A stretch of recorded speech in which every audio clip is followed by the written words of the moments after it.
chair of the Texas House Freedom Caucus, Republican State Representative Briscoe Cain. So good morning. Your Democrat colleagues held out long enough to basically get through the first special session. Seems like we're right back where we started, but the House is back. When do these maps actually get voted on and go to the governor's desk to be signed into law?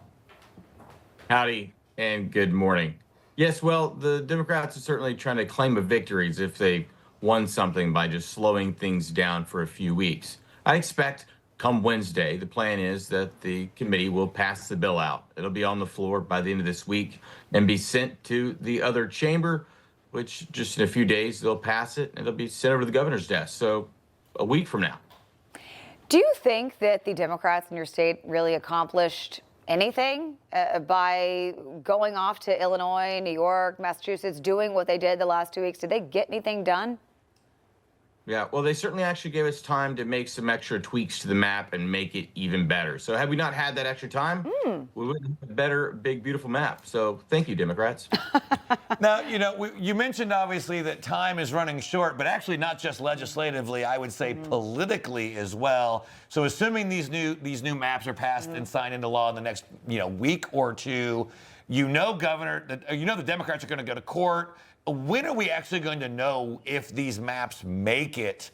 Because people have got to start deciding whether they're going to run, where they're running, raising money. Because even though they say it's 5 Republican districts, you got to have candidates and run your race. Yeah.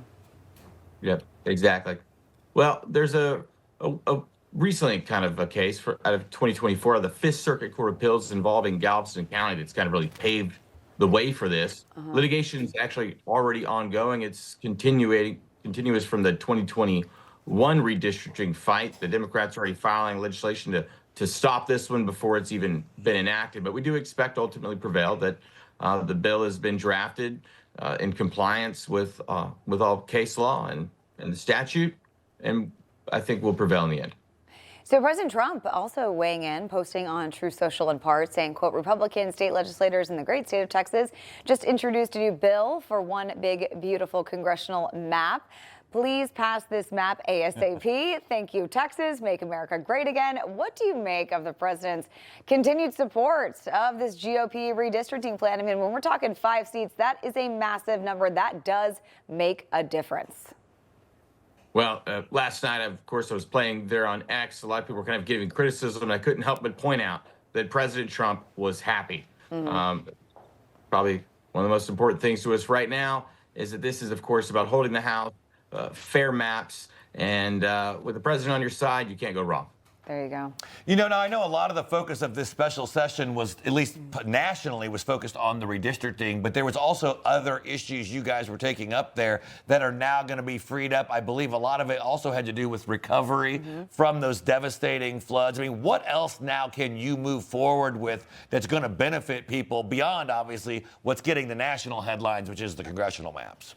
Certainly. Governor Abbott called us back into a special session in order to take care of the needs of the people of Texas. Of course, one of those has to do with the flooding from the July 4th floods that 135 Texans tragically lost their lives. There's also items dealing with property tax relief and local government spending, keeping men out of women's private spaces, a lot of really simple things, and getting rid of end-of-year standardized testing for our public schools.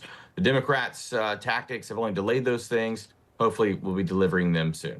Were you surprised at the nationwide attention that this got? In 2021, the Democrats broke quorum over the election integrity bill as a piece of legislation I was actually carrying when they walked off the floor of the House. They got attention then, but ultimately, all this ever does is prove that it's futile. They lose and just delay tactic. Yep, absolutely, over and over again. Yeah, Representative Briscoe Cain, great to see you this morning. Thank you. God bless. Bye-bye.